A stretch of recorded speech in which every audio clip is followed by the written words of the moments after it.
Hello বন্ধুগণ, খুবই interesting একটি ভিডিওতে স্বাগতম। এই যে বিল্ডিংটা দেখতেছেন 5 তলা আমার রুম। তো এই যে কর্নারে আমি বারান্দা দাঁড়িয়ে দেখতেছিলাম আমাদের মাঠে খুবই ইন্টারেস্টিং একটা জিনিস হচ্ছে, এই যে দেখতেছেন। সো এই জন্য আমি খুব দূরে আইসা পড়ছি যে জিনিসটা দেখার জন্য, অ্যান্ড ভাবলাম যে আপনাদের সাথে জিনিসটা শেয়ার করি। সো চলেন দেখি। এইখানে ওরা 9 জন মিলে আসছে একটি ড্রোন নিয়ে। সো এটা কীরকম ড্রোন, কিভাবে কাজ করে সেটাই আমরা আজকে দেখব। Hello, I want to see. Okay, can I go? Okay, thank you. Okay, আমি অনুমতি নিলাম যে জিনিসটা দেখার জন্য। ওয়াও, প্রপেলার বলি বা ডিজাইন মোটামুটি ইয়ের মতোই, ডিজিআই একদম। এই যে ডিজিআই এর প্রপেলার যেগুলো, এগুলো তো সেম। এই যে দেখেন আমার হাত আর এই প্রপেলার, ঠিক আছে? কত বড় বড় পাখা, বুঝতেছেন? এটা সাইজ। ভিতরে আমরা একটু বোঝার চেষ্টা করি কি আছে। এই যে এটা মেবি সেন্সর লাগানো আছে এই পাশে। তারপরে নিচে দুইটা ব্যাটারিগুলো দেখাই কত বড়। এই যে একটা ব্যাটারি, এগুলো মনে হয় লিথিয়াম ব্যাটারি, আমি শিওর না। এই যে মোটরগুলো দেখছেন কত বিশাল বিশাল একটা মোটর। একটু হালকা করে একটু ঘুরে দেখাই। ওয়াও, ও ডিজিআই ফ্লাই কাট 100। ভাই প্রথমত ভাবছি ডিজিআই এর মতো, কিন্তু না, এটা তো ডিজিআই। ওরা কানেক্ট করতেছে, আমরা একটু দেখি যে ওরা কিভাবে কানেক্ট করতেছে।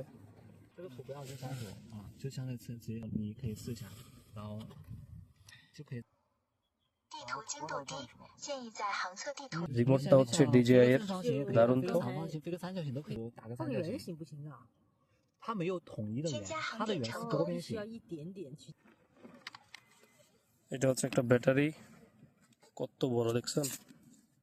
এই বিষয়টা আপনি হয়তো বা জানেন যে পৃথিবীর সবচাইতে বড় বড় ড্রোনগুলো এবং সবচাইতে লেটেস্ট ড্রোন সবগুলো চীনের দখলে, সব আবিষ্কার করেছে চায়না।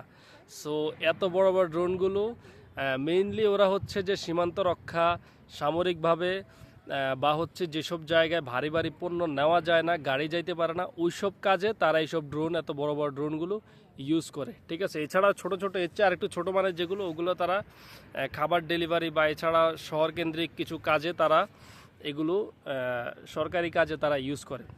কিন্তু যেটা শুনে আপনি অবাক হবেন সেটা যে এই বড় বড় ড্রোনগুলো এক একটা প্রায় 24 ঘন্টা আকাশে উঠতে পারে, এবং এটিকে নর্মালভাবে নিয়ন্ত্রণ করে না, এটি কিন্তু তারা নিয়ন্ত্রণ করে তাদের স্যাটেলাইটের মাধ্যমে। চীনের এই ড্রোন প্রযুক্তি দেখাচ্ছে আগামী ভবিষ্যতে যে যুদ্ধ, পরিবহন বা নিরাপত্তা, এই যে বিষয়গুলো আছে, এগুলা কতটা এই ড্রোন নির্ভরশীল হবে, এবং সেই দৌড়ে চায়না অনেক অনেক উপরে এবং সবার চেয়ে গিয়ে।